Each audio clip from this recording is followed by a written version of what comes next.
So I do think, great.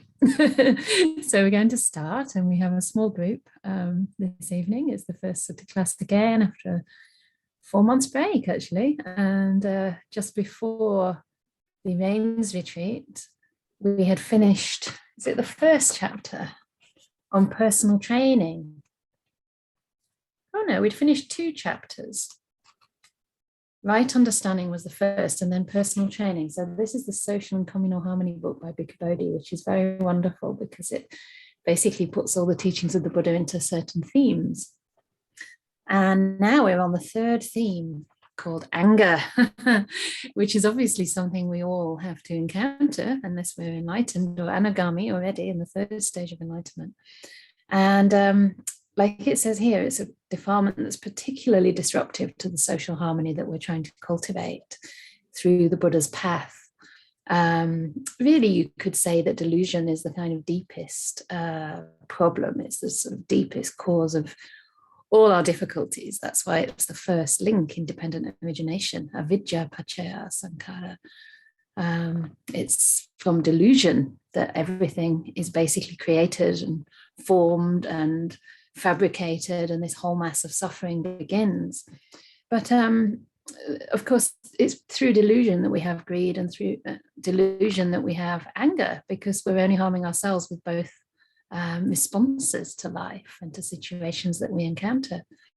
But of course, it's very hard to undermine delusion directly. And so we can work on these other things first. And Ajahn Brahmali always says it's great to work with anger because it's the most disruptive, and it's in a sense, the easiest to start to wear away. First of all, it's a very coarse emotion, isn't it? I mean, when you get angry, you can't really mistake it. Although it is possible to have a kind of internalized anger, which comes about through depression. It manifests in depression, or maybe a lot of sadness, maybe, milder forms of anger like irritation, frustration, impatience. Yeah. But it's usually quite obvious. It makes us feel miserable straight away. There's not really much of a reward to it, although there is some kind of reward. And in the suttas, it actually says that it has a poisoned root and a honeyed tip, which means sometimes it can be tempting to feel anger because you can vent, you can let your frustration out on others. For that moment, you feel powerful, you feel strong. I won't put up with this. It's other people's fault. But it has a poisoned root, and as such, it's coming from delusion, it's coming from aversion. And therefore, it can never bring about beautiful, wholesome results. I know that some people who are involved in things like working against climate catastrophe or, for social justice, feel that anger is an important motivational force for them. And I think, that may be true to a degree, in the sense that we have to feel passionate about something or passionately against something in order to, take action and work for change.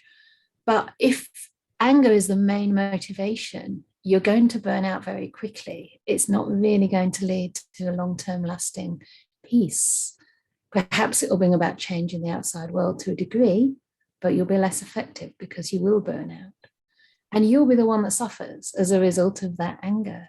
So I really think it's interesting to me when people say, or when I've said previously, that I don't think anger is the best way to go about it. Because some people react to that and say, we shouldn't stigmatize our emotions. And that's really true. But how is it that we never think of compassion as a strong enough motivational force? Cannot compassion also be fiery? Can't it be passionate? Can't it be strong, and empowering and emboldening for the mind?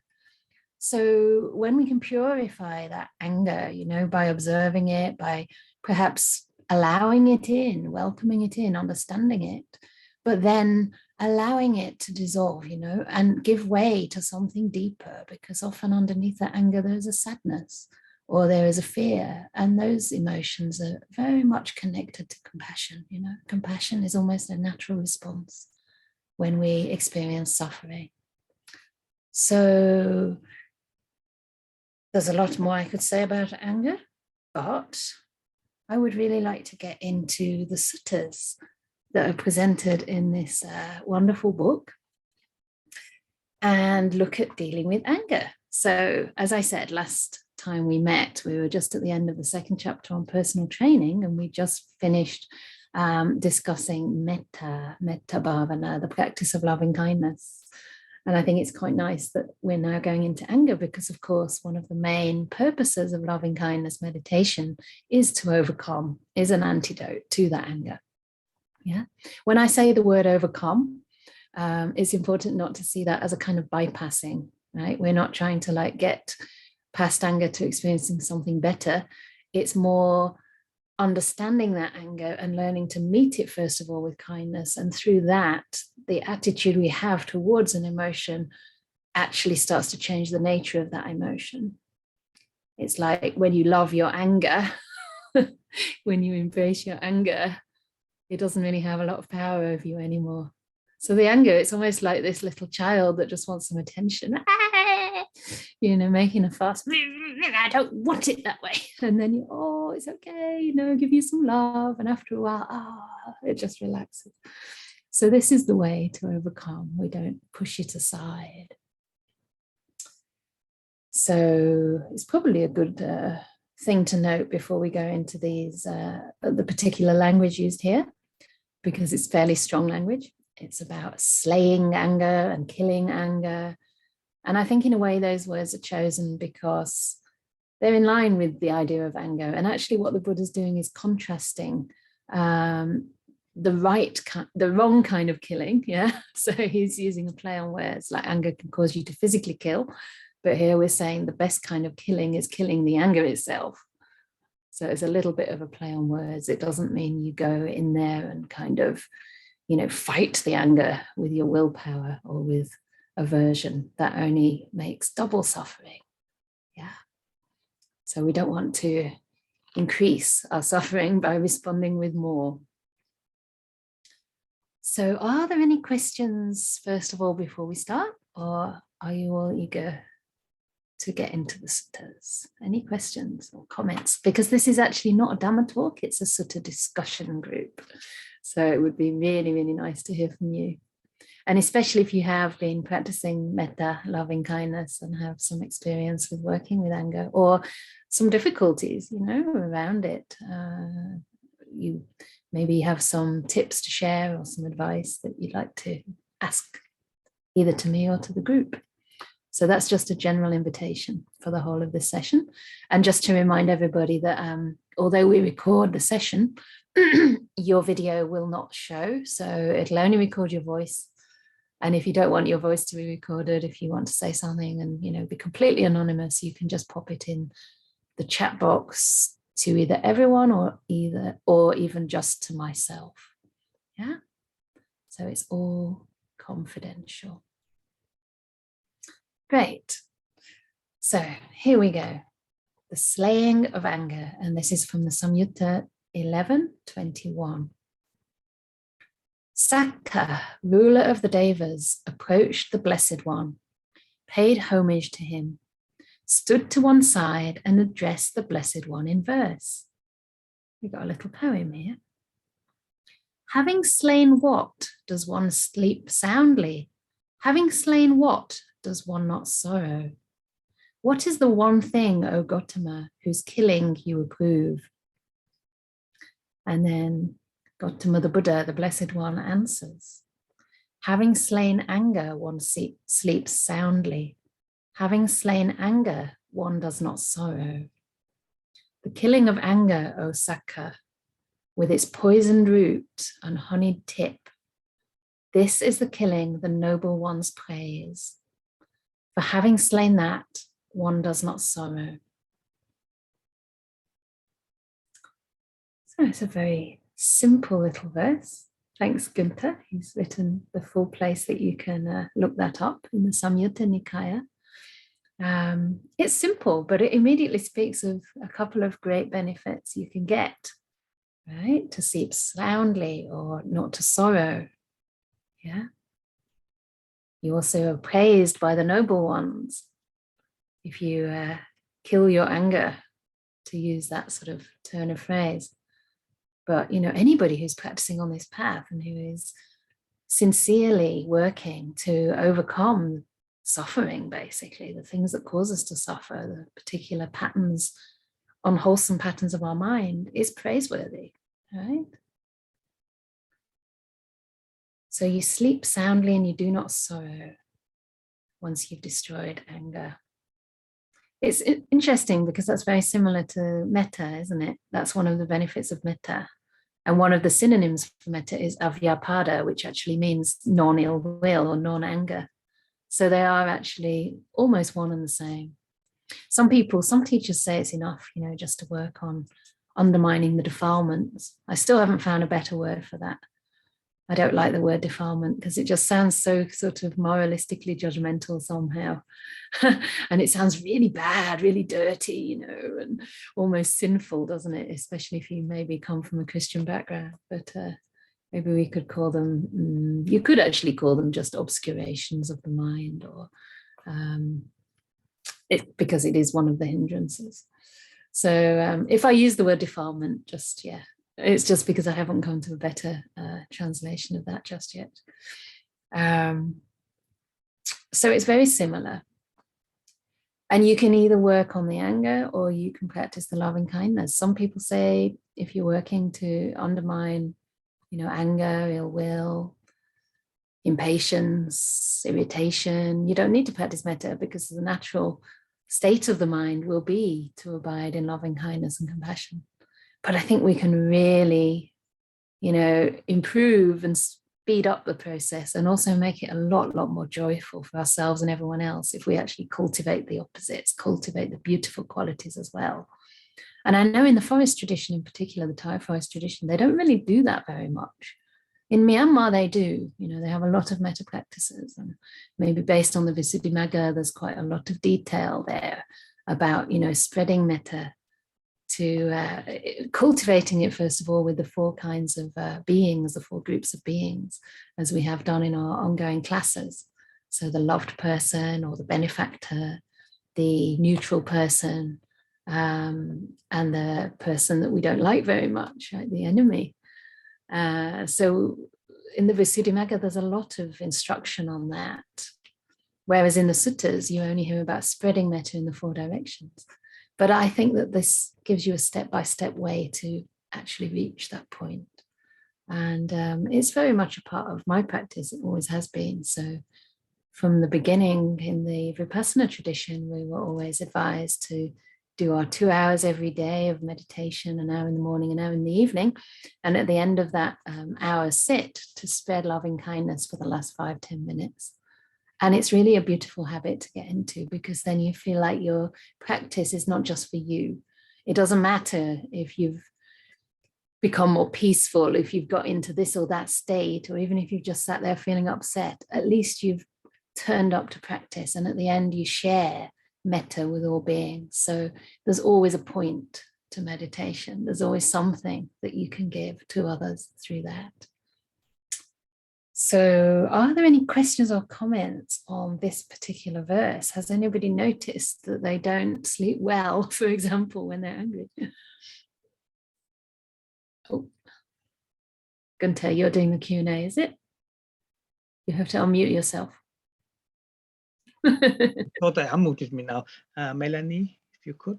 Yes, I was wondering why it says anger has a honey tip, because to my experience, when I feel angry, I don't feel this honey tip, and I think it's a very uneasy and difficult situation to be with. So it's not sweet at all. Or maybe it's a translation I don't understand. Right.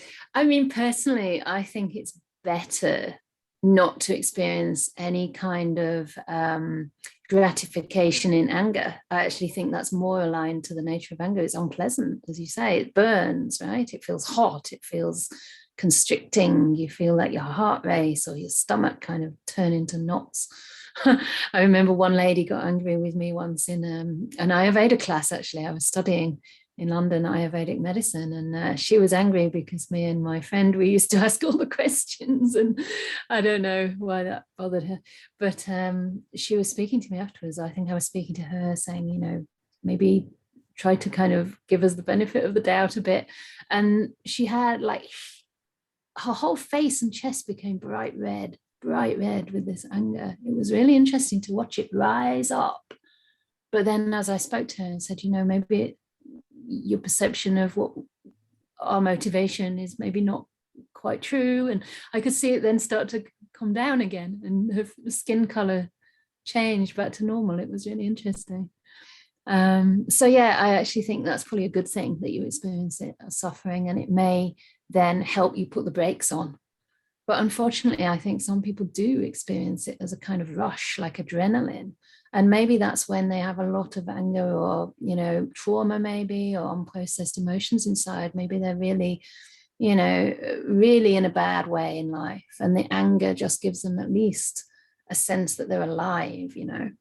And I think for some people too, like when they express that or kind of vent that on others, they feel a temporary relief.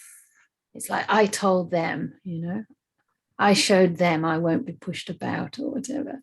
And there's a sort of quick relief, maybe especially if they've suppressed a lot before, right? It's like you have this fire inside and it's burst out, so you feel temporarily relieved, but you haven't dealt with the root, you haven't dealt with the problem. And so that relief doesn't last very long. So I think the fact that it says a honey tip means it's a very short, you know, time that it may feel like a relief or something. I mean, I'm like you, I don't think it's a relief, but I don't have a lot of suppressed anger either.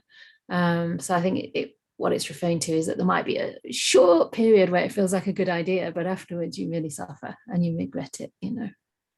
So I hope that makes some sense. But it's good to ask these things because there's no right or wrong reason or answer.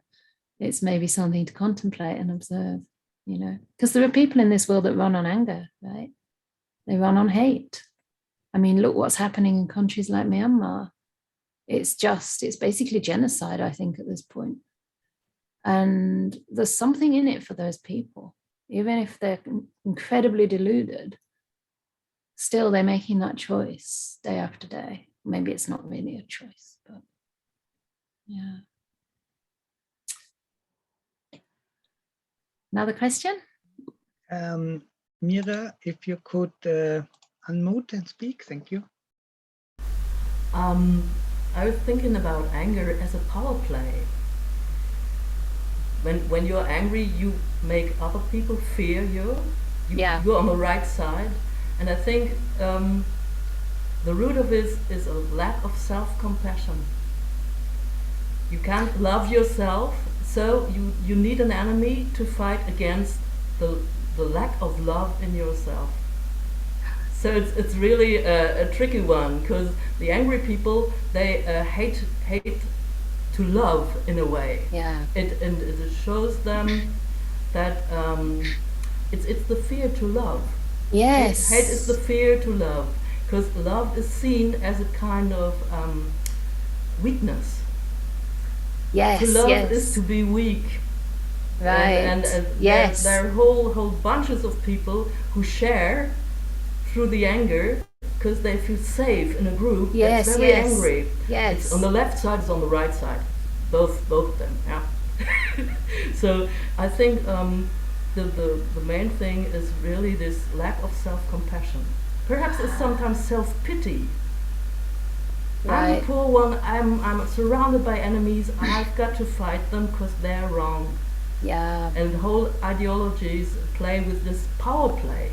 So many people who are very insecure, they go to groups that give them the possibility to fuel their anger and to feel proud and to feel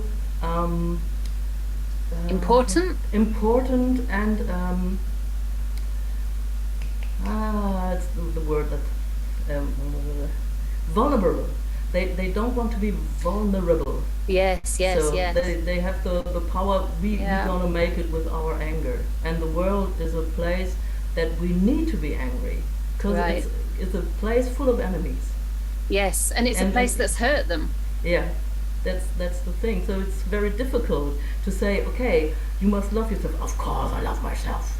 But deep down in the midst of this all, there's perhaps only self-pity, but no self-compassion. Yeah. This is what I think about anger also, and it fuels your self-esteem.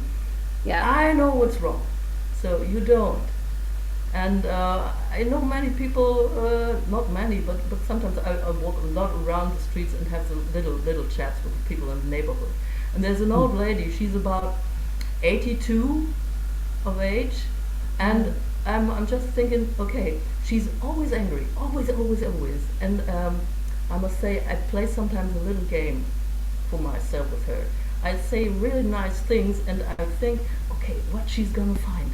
I say, okay, perhaps there's a nice weather. Yes, but there's a cloud. Always the same. Yeah. And it's like really very, very narrow-minded, and it's an attitude and a habitude. Yeah. I don't know with 82 if she comes out of this again. Yeah, it's an identity. Yeah. An identity. Yeah. Yeah, thank you for sharing. There's so much thank you. insight there. So much insight. Thank you. Yeah. I just wanted to sort of agree really, but you expressed it so beautifully. But the part about anger as a substitute or as a kind of shield against feeling vulnerable, right? Or against the hurt that you've experienced in life. So you become armored. The heart becomes armored, and it's like you imagine that everybody's against you all the time. It's actually an imagination. That's why it's so deluded sometimes, because we create a world that makes us angry, like you said, and then we respond to that imaginary world. And we're doing this all the time with anger, with greed, with whatever, we're just creating these worlds that we then find ourselves in. And it's really hard to get out. And I think the other point is that, it becomes an identity. I am the one that was wronged, I am the one that needs to fight against the world. And so I think one of the reasons we're attached to anger is that it gives us a sense of self. And it's better to have an angry self than to be nothing, than to not know what to do or where you belong, right? So I think this is one reason, like you say, that people join, maybe sects or cults or, fundamentalist groups, because it gives them a sense of belonging somewhere. Right? And then, like they feel more powerful that way. So it's, but the other thing also that I think you were touching on is, the self-compassion, the lack of self-compassion. And I do think a lot of anger is actually internalized towards ourselves. Yeah. I mean, for me, that tends to be how it goes, If something goes wrong, I think, oh, I must have done something. Like even tiny little things, like what was it this evening? Something very tiny. There's a cat here, and the cat's actually really sweet, and actually I'm allergic to cats, but I was stroking her. And she seemed to really enjoy it, and she was getting quite close to me and trying to get on my knee. And then at some point she just tried to scratch me and then showed her teeth. So then I thought, I don't know if I should tell the owner, but later I sort of mentioned it, and she said, oh yeah, that's what she's like. You better tell anyone who visits you that, that's what she's like. Whereas I thought it was me. I thought I must have done something wrong, So I think a lot of the time, and that's a small, tiny example, but I just noticed, isn't that interesting that I took responsibility for the angry cat, And I think sometimes, a lot of anger is actually anger towards ourselves, I should have done it differently. Things went wrong because I made a stupid mistake. And, and in that sense, it's also a lack of self-compassion. Yeah. Was there a question from Shirley or a comment that Shirley wanted to make before we move on? Shirley, yeah. Do you want to unmute? Well, I think I was inspired to say something when Mira was talking, because I just thought it was so wise, and I thought she should be doing some work with terrorists, really, because understood where they're. I mean, not that I want her to be attacked by terrorists, but I think she understands where that hatred's coming from, because it's the marginalized and the weak that get sucked into these organizations. And I think it's just, and it's something I learnt as a fostering social worker about naughty, angry children are hurting. Yeah. It's not that they're naughty, and this applies to adults, this applies to us. It's because we're hurting, and which is why self-compassion is, and also compassion, not weakness, but compassion, to because it just breeds more anger. And it was just like 9/11, and every day said, we'll all stand together against the terrorists and go to, and you could, I thought, oh my God, I could see what was going to happen, and it was just going to inflame more and more terrorist attacks, because no preparedness to understand where all that hatred was coming from and what was fueling it. The thing is, all these emotions are within us, maybe not acted out. I'm sure none of us would act all these things out so strongly. And I think this attitude of kindfulness that Ajahn Brahm teaches. I don't do a lot of formal metta practice anymore, but all my meditation is actually an act of being kindness to whatever comes up in my mind and body, and I think it's made me a happier person. But this self-compassion is, and this compassion, and as the Buddha said, hatred never ceases by hatred, only by love alone.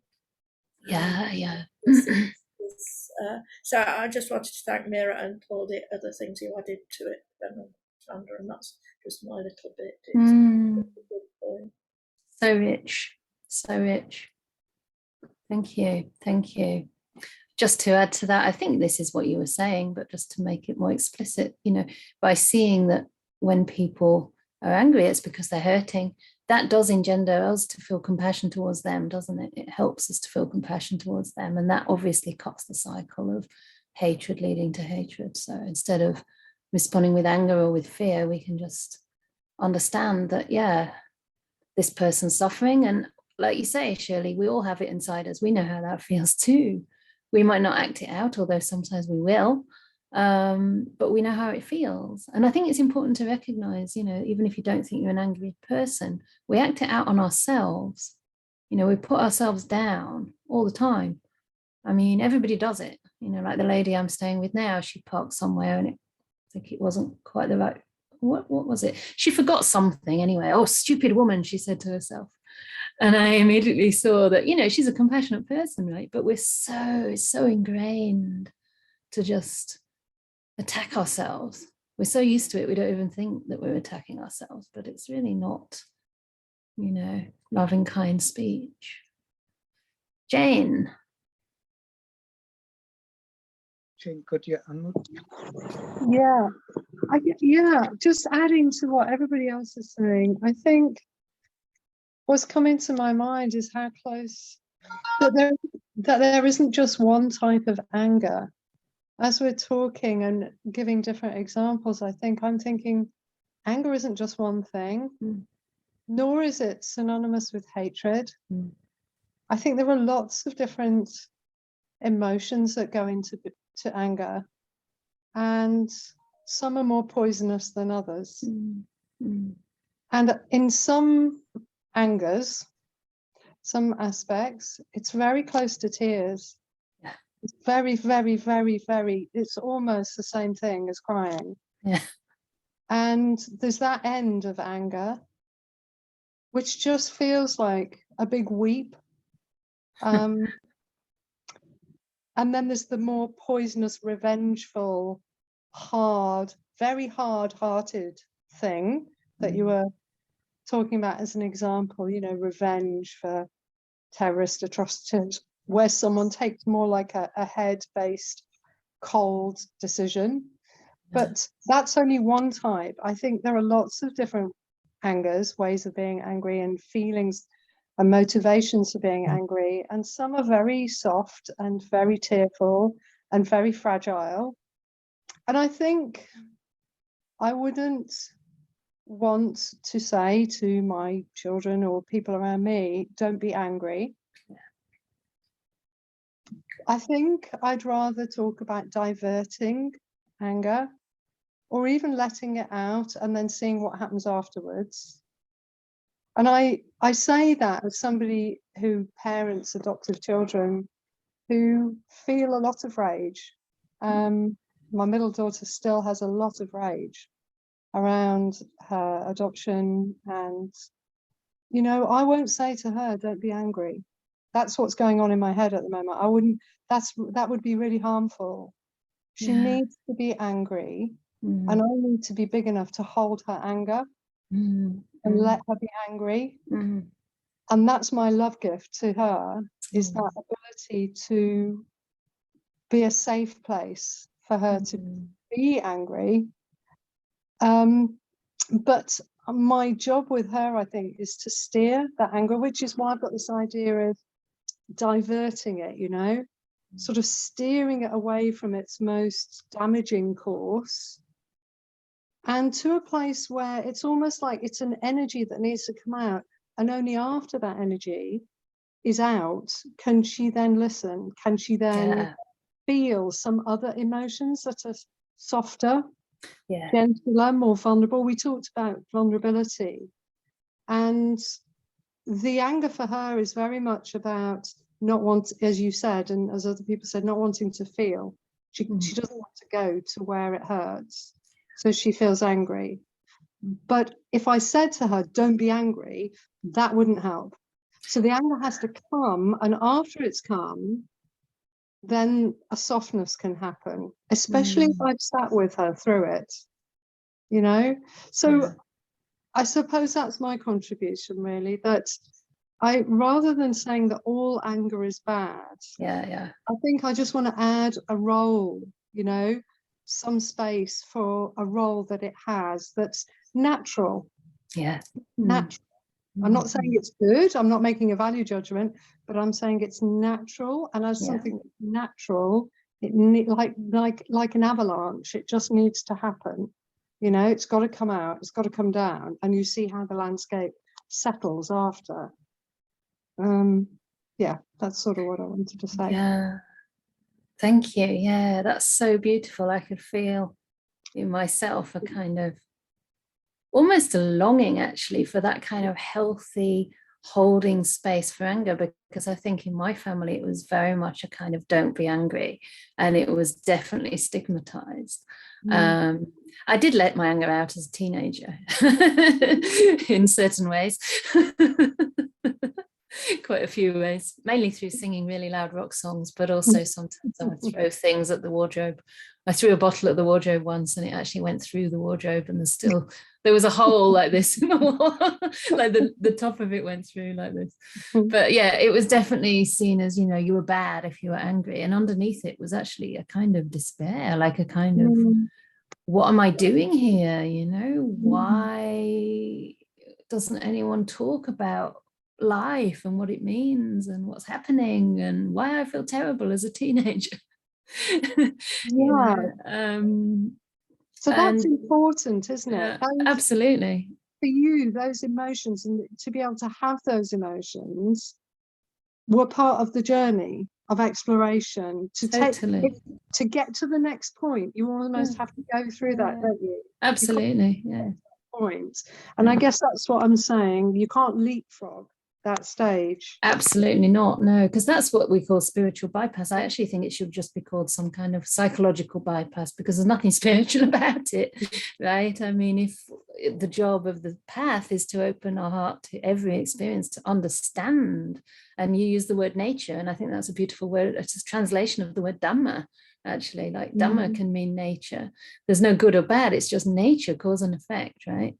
Then of course we have to open our heart to everything that arises. That's the only way we can really have empathy to others who are experiencing the same things, and empathy to ourselves, So I think that's beautiful, really wonderful parenting, and Yeah, I mean, I'd love to unpack it even more and ask about, you know, how you managed to, you know, skillfully help her to divert that. But it seems like most of the healing is just in that holding non-judgmental space. It is. It's very important to do that for her. It takes, I think, patience is the other thing, because, and also your own heart has to be brave enough to stay steady and not take it personally, because as an adoptive mum as well, to be able to stand and be okay with what comes your way. So it's there were there's just lots of things coming together. But I think what I learned was, if you just keep going back and don't take it personally, and just keep going back and holding the space, that is love. I think, honestly, I think that is love. So beautiful. Yeah, especially that part about like holding the space but not making it about you, really being there for her. This is really love. Yeah, absolutely.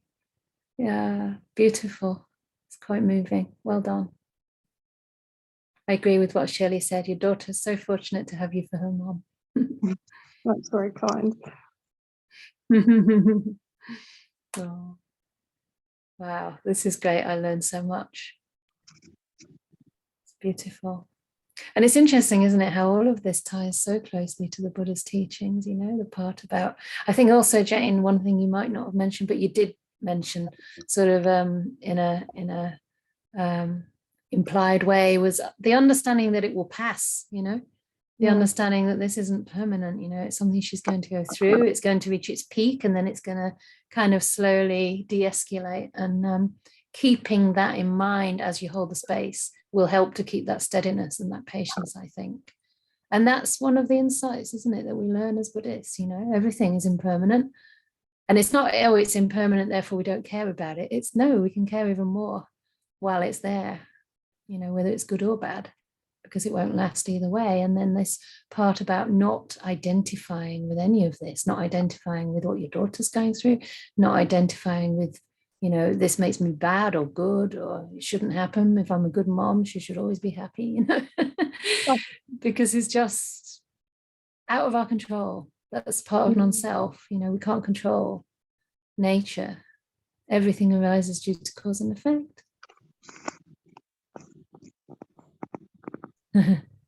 Thank you. Great. Any last comments on at this point? They don't have to be last comments. I'm sure we can have further discussion. Yeah, all good. Shall we continue with the Sutta? Actually, it's interesting, Jane, because I think, was it Jane? I think it was you that said there's different kinds of anger. Yes, because the very next Sutta talks about that, actually. And again, it's not really making it a personal thing. I think what it's doing is it's talking about people's tendencies. So some people may tend to be this way or tend to be that way, but it's also talking about different ways that anger can manifest, you know. So in this, the Buddha talks, anyway, I'll just read it. So it's called the 3 kinds of persons, but you could also see it as the 3 kinds of anger. Monastics, there are these 3 kinds of persons found existing in the world. What 3? Number 1, a person who is like a line etched in stone. The person who's like a line etched in the ground. And the person who's like a line etched in water. And what kind of person is like a line etched in stone? Here, some person often gets angry, and their anger persists for a long time. Just as a line etched in stone is not quickly erased by the wind and water, but persists for a long time, this is called a person who is like a line etched in stone. And what kind of person is like a line etched in the ground? Here, some person often gets angry, but their anger does not persist for a long time. Just as a line etched in the ground is quickly erased by the wind and water and does not persist for a long time, so too some person often gets angry, but their anger does not persist for a long time. This is called the person who's like a line etched in the ground. And what kind of person is like a line etched in water? Can you etch a line in water? Here, some person, even when spoken to roughly and harshly in disagreeable ways, remains on friendly terms with their antagonist, mingles with them and greets them. Just as a line etched in water quickly disappears and does not persist for a long time, so too some person, even when spoken to roughly and harshly in disagreeable ways, remains on friendly terms with their antagonist, mingles with them and greets them.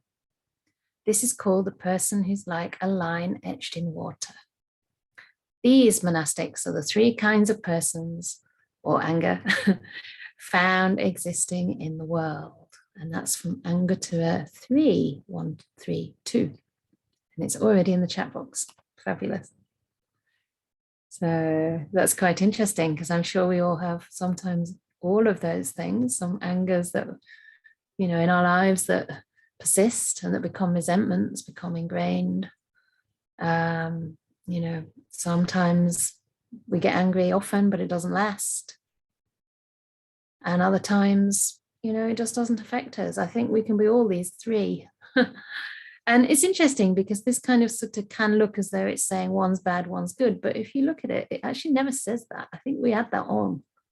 I think we add a value judgment onto many of these things. It's simply a description. But I think it's a very beautiful sutta. And I hadn't read it for a while. I just scanned it before we came in. But, I like how the line etched in water is not just that the anger doesn't really stay, but that it goes the opposite way. You actually can mingle with the person who's caused you to feel angry or spoken to you in unpleasant, disagreeable ways, and greet that person as well. So isn't this wonderful? And in a way, that's, I think, what Jane was saying a little bit, because at that moment, sometimes I'm sure that your daughter might take it out on you a bit, and, but you're still able to stay present and greet your daughter and, be around her. It's more than just mingling, it's giving your life to her care. So this is very wonderful. And I think this becomes more and more possible. Actually, for me, it becomes more possible the more I'm able to process my feelings as they arise, rather than let them build and kind of fester. I think that is really important and quite healthy, I feel. And I think it's the practice, especially for me anyway, one of the most helpful things to work with my emotions, whatever they are, is to go back to the body, go back to the sensations in the body, and feel what's happening. Sometimes sensations can be more physical than emotional. A lot of the most coarse ones are just sort of aches and pains and, maybe pressure, throbbing, whatever it is, tightness or kind of pricking sensations. But then there's also subtler feelings that are still in the body. They're still detectable physically, but very obviously related to our emotional world. And in my retreat, over the last few months, it was really interesting to look at some of the strong emotions that I hadn't experienced for a very long time, like some really strong emotions like uncertainty, even despair, and I think some of it was hormones. I'm getting to be a bit old. And I could see it was related, to the time in the month. And some of it was just a kind of dark feeling, a kind of inner like, ooh.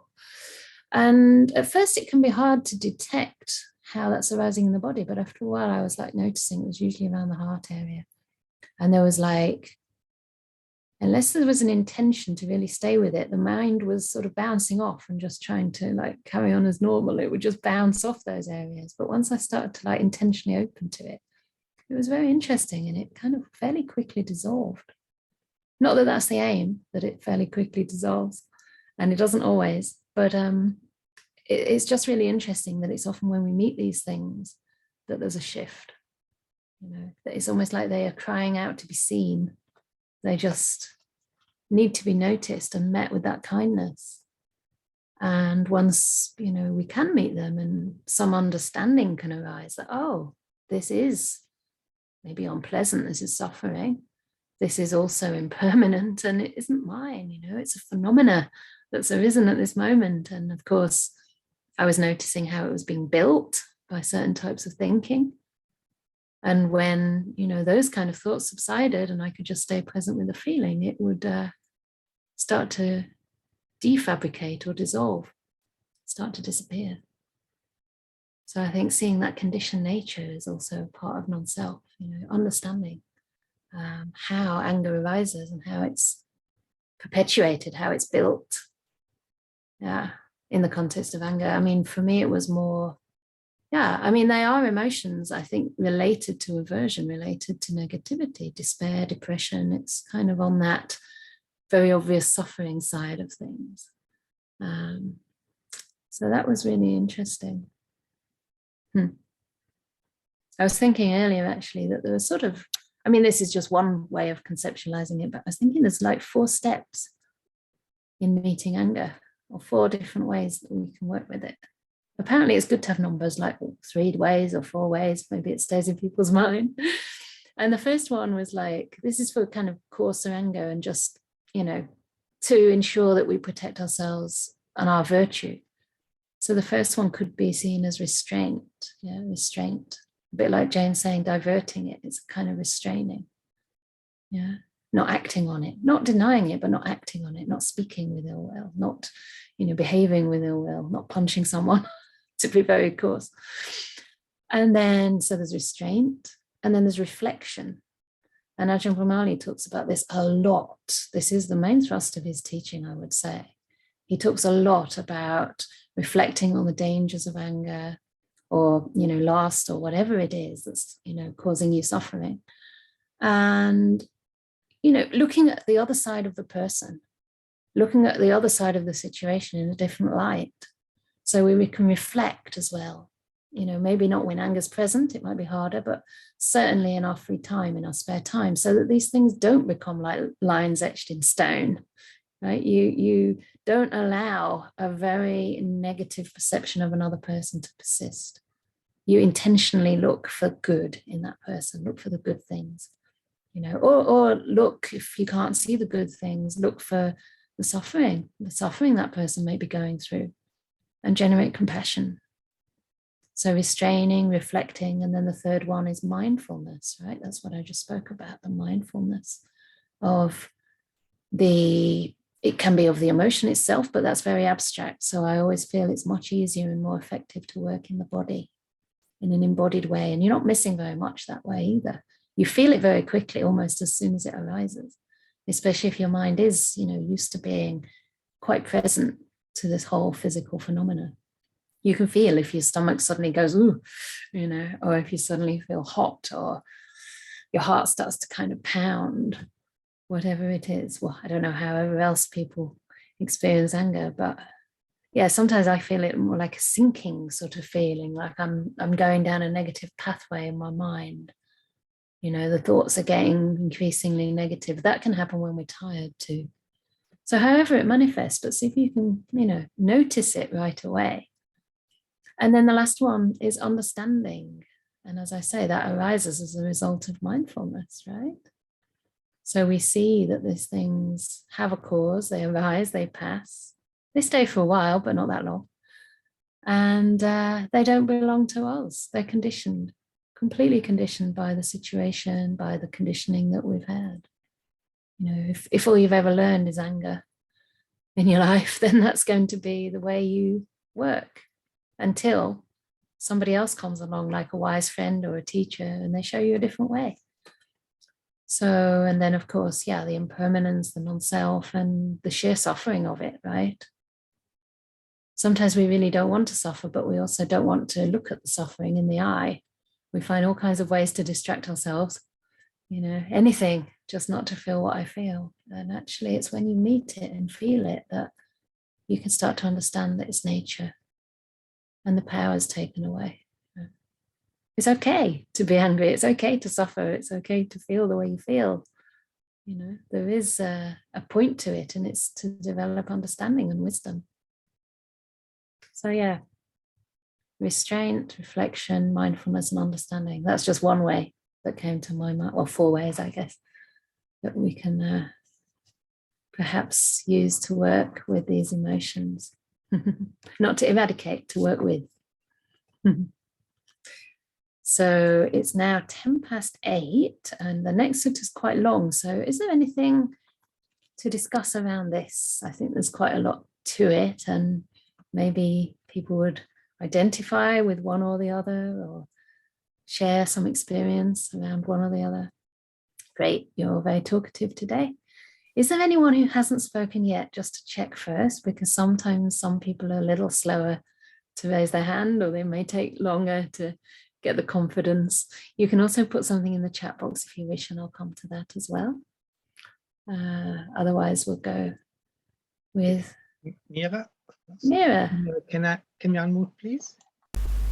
As James said, there's an avalanche of anger, and all the remedies you just said now, it's the gap between the impulse and the reaction, and you have to have the capability or possibility to find this gap.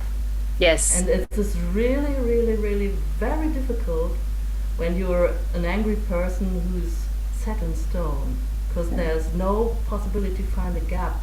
It's just like that. So I don't know what is possible to do. And anger is always also about the self. Yeah. And the gap is the non-self. So just to little, what I think it's just to have the possibility to step back for a little moment only. And this is so difficult with anger, because there's very much energy in it. Yeah. Very much energy in it, and to put some brakes in it, it sometimes fuels the energy. Right. Yeah. So it's a tricky kind of thing. I don't know. I have not these experiences with teenagers who would have avalanches of anger, and I know I couldn't cope with it, because I'm too fearful for that. You have to be very courageous and very strong in your vision of how holding this, and it's a very, very courageous way to deal with people who are very angry, and we have no possibilities to step back a little. Yeah. So thanks for everyone who does it. That's what I wanted to. That is Thank what I wanted you. to share. Thank you. Thank you. Yeah. Yeah, and thanks to you, because you surely do it. I mean, the fact that you've identified that there's a gap between, anything that arises and the mind that's watching, shows that you understand there is that gap. And yeah, you could see that gap as a sort of space of non-self. That would be, awareness with a lot of wisdom. Or it could just be a gap of a kind of relational field, right? That there's a choice there, like there's something between you and what arises. In other words, there's a relationship that is not set in stone. And it might be true that people who are set in stone don't see the gap. It could also be that when you don't see the gap, it becomes set in stone. It could be both ways. But I do believe that you can always change it. So I would sort of like to think that it's because perhaps they haven't realized there's a gap, like they've identified so strongly, that it becomes so set. And as soon as we can actually see that anger is a phenomena, right, which is why I think it's helpful to see it in the physical body, because you see it's a phenomena, it's this thing that comes and you can get some kind of handle on it, and then you can notice, oh, I'm seeing it now, like I'm actually observing it now. Like maybe another way to help people is to actually, if somebody's just venting, just to say, so how do you feel right now? Like what not just how do you feel in an abstract way, but like, are your hands hot or cold? Make it actually physical and get them in their body. Because often the anger, we think it's towards the person, but it's actually towards the feelings we're experiencing at a deeper level. That's what we're angry with. We feel bad and we blame something else, someone else.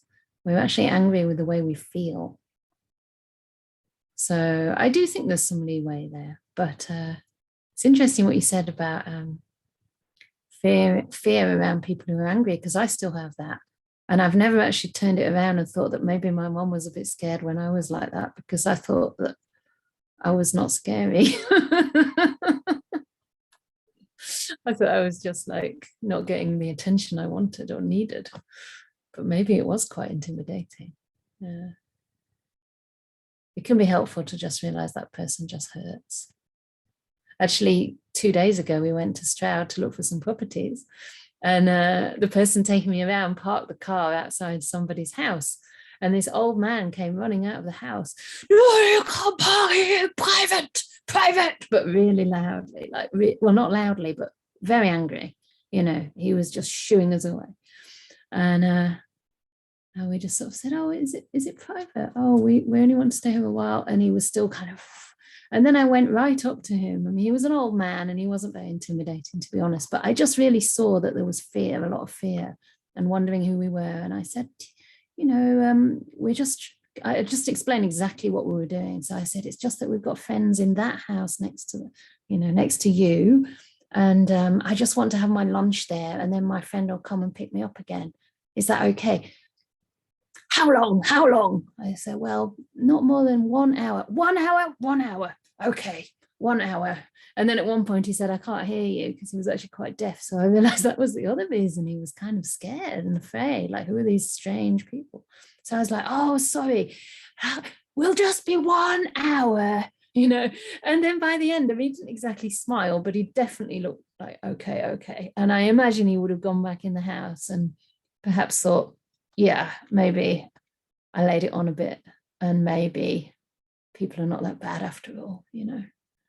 It was definitely, I think, a fear thing. Yeah. And I felt like he'd probably been really isolated. I mean, everybody's been really isolated, and just, you know, he may already have been even before COVID.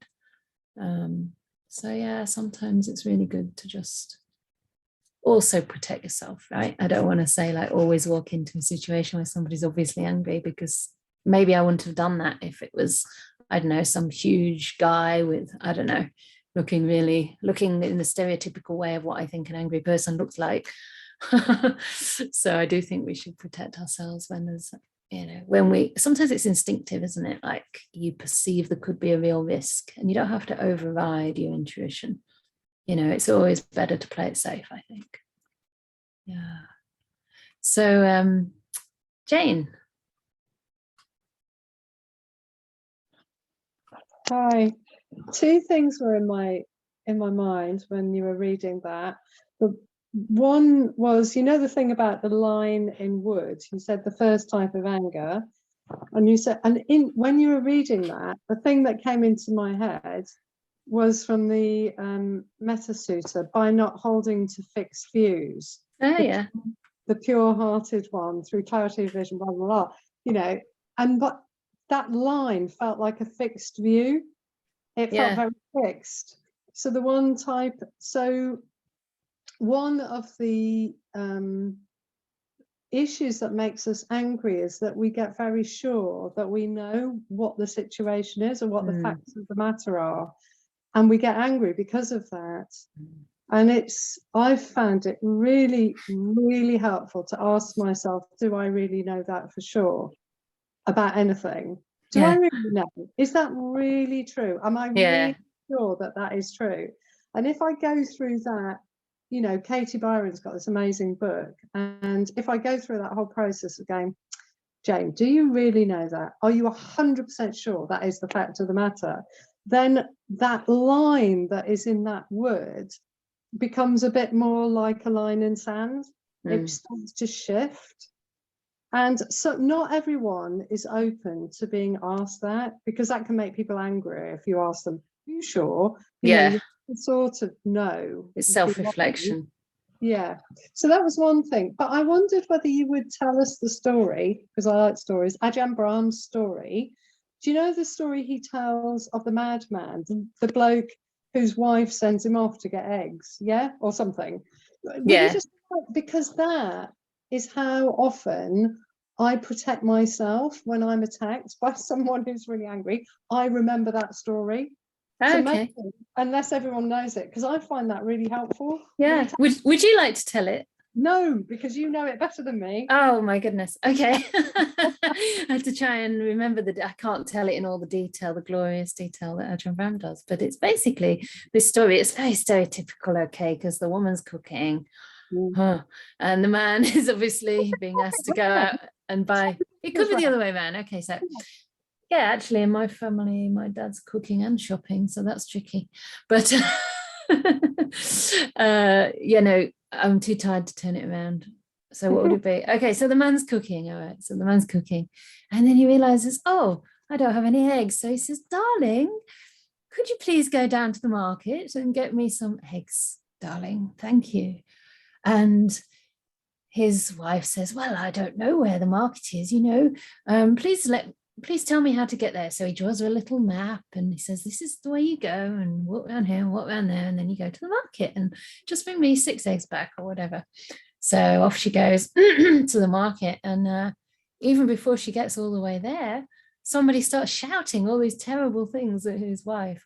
You camel face, pooh, you stinky, stinky, smell like pee.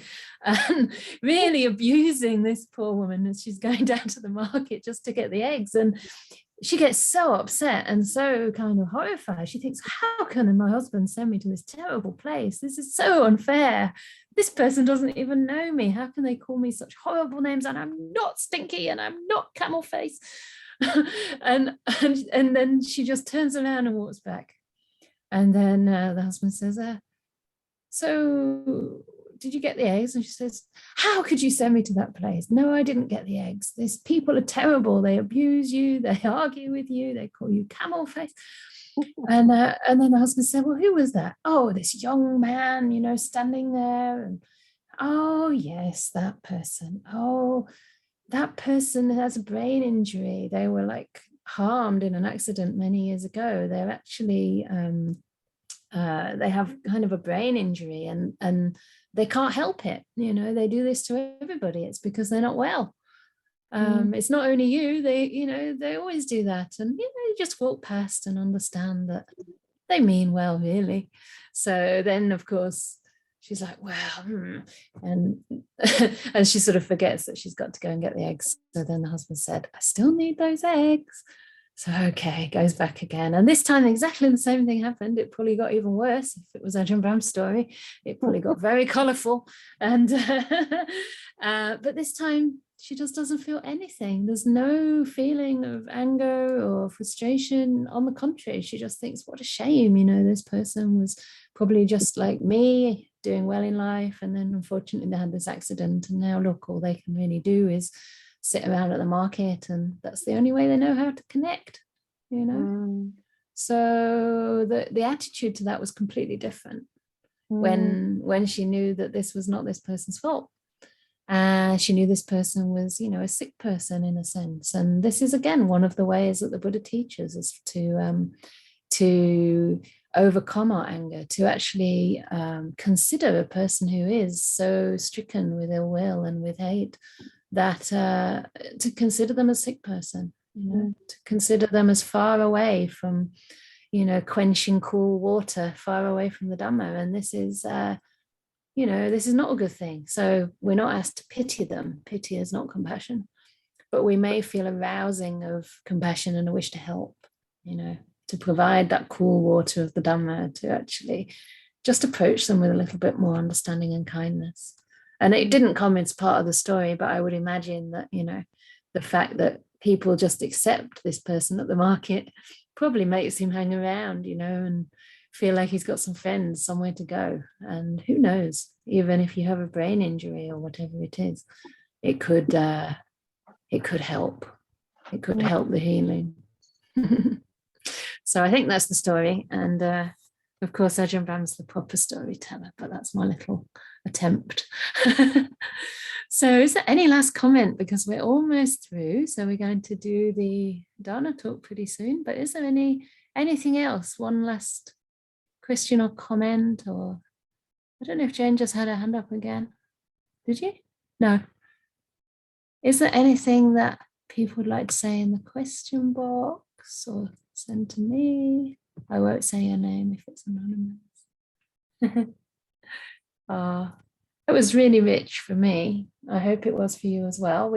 It's great when we only get through a couple of suttas, because actually, yeah, a couple of suttas, but so much more, really bringing them to life and making them relevant to our own experiences, and sometimes just acting as a kind of basis from which to have a much deeper discussion about the nuances of anger and the way to meet that anger kindly, with compassion, with kindfulness, with mindfulness, yeah, restraint. Always try to observe virtue, because even I always believe, and I always remind myself that no matter how I feel, even if sometimes I feel like not really very happy or not quite sure if I'm doing the right thing, I always see, well, yeah, but no matter what happens in your life, you're still keeping really, really good virtue. You're still living a really pure life.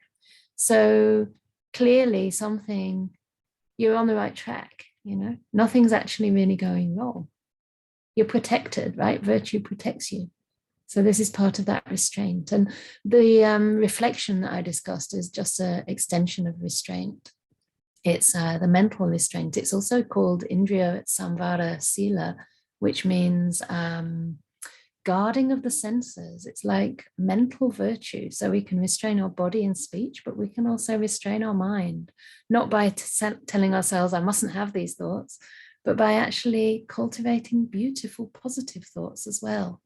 Right? That's part of Indriya Samvara Sila. It's a sila, it's a virtue, it's something beautiful. And the Buddha says that leads to blameless happiness. Actually, it's the general sila that leads to blameless happiness.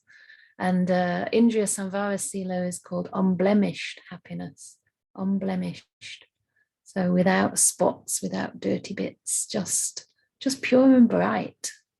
So we can keep our mind that way as far as we can, without suppression, without too much strain, or without any shoulds, but just through recognizing that whenever we do generate a wholesome, positive, generous, compassionate thought, we benefit there and then, right?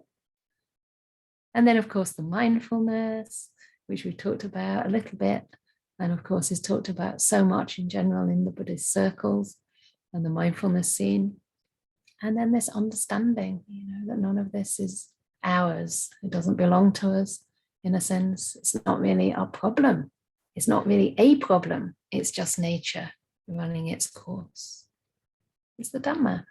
We have to awaken to the Dhamma in its entirety, understand how things arise and disappear.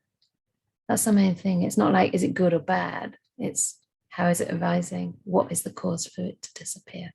That goes for all phenomena, not only anger, right? It's not like we're trying to get into some heaven realm as Buddhists. I mean, if you want to, fine. That's okay. That's valid. But eventually we see that all this experience through the senses is actually subject to fading and ceasing. And we start to work inside and, go into the depths, the peace deep in the mind.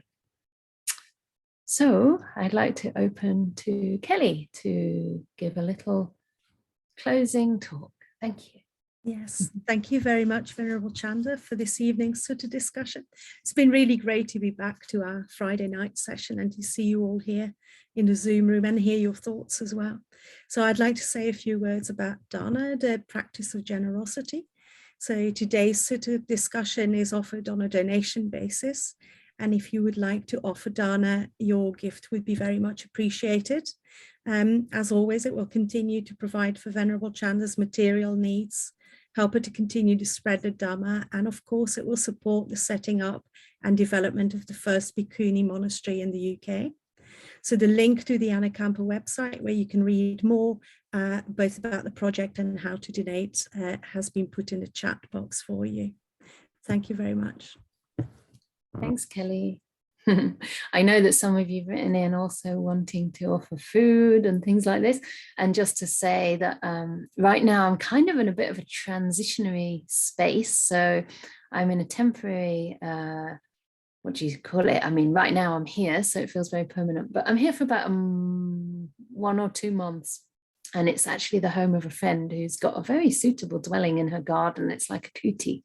And right now I'm in the office in the house, like it's a bedroom that she's allowing me to use to do my Zoom calls. But because it's her house and the kitchen's hers and everything, I don't want to impose too much by having lots of guests. But there may be times when I will be able to. And she's thinking actually of going away at some point, in which case, if I'm anywhere near you and you wish to come and offer dana, you're most welcome in person, or also, you know, online, that's fine. So yeah, and it is an exciting time in the project. So that's why we didn't want to like rent something longer term or buy something smaller at this stage. We want to kind of keep it quite open, because I'm pretty used to being a little bit on the move. It's a bit more complicated with the project because I have like a full-time job, more than full-time, and I do a lot of teaching as well. So it's a bit more complicated. I have a bit more than a backpack. I had loads of food actually with me that was from the cupboards in the last place. So, but that's, anyway, that shouldn't really be recorded, but that's the way it is right now. So yeah, so anyway, it is an exciting time. And as I say, we went to Stroud, which is one possible area for our monastery a couple of days ago. And, you know, it's always good to visit places and see properties, because it gives you a clearer idea about what's available, what would work, and you start thinking about community, and the volunteers start thinking, I live near Stroud, what can I do? Could I get my friend involved, you know? So it's not fixed on, you know, necessarily in that area, but that's definitely, I think it's kind of more middle of the country. I know it's quite west, but you know, a lot of people have written in and they say, oh yeah, I'll come if it's like half an hour away or 15 minutes away. And it's like, unfortunately, we can't be 15 minutes from everybody because you all live in different places, but we can try not to be in like, what's that bottom place at the end of Cornwall? Not something, not Lanzarote, Lanza something, I don't know. Anyway, there's somewhere over there, and there's somewhere in the north of, you know, England and Scotland. We're not doing that. So we try to find a peaceful place that's accessible. Land's End, okay, Land's End. Not just England's End, but Land's End. Okay, so I shall let you go so that you're not late with whatever you next have to do. And thank you so much for coming. Remind everyone else to come next week. Although it's nice to have a smaller group as well, but if you have friends that were not here, remind them that it's on. Oh, actually, I should forget that. I'm actually not here next week. Okay, sorry about that. I'm visiting a very dear Dhamma sister for a couple of days only, and it's like pure friendship, nothing to do with the project, no emails, nothing. So yeah, that's my little treat to myself. But the 2 weeks from now will be the next Sutta class. Tomorrow we have Metta in the morning, 9 till 10, and then we have the Wednesday chanting every Wednesday. Okay, so it's all on the website, www.anukampaproject.org/events. Yes. Thank you, everybody. Lovely to see you. Let's unmute you and then you can wave goodbye.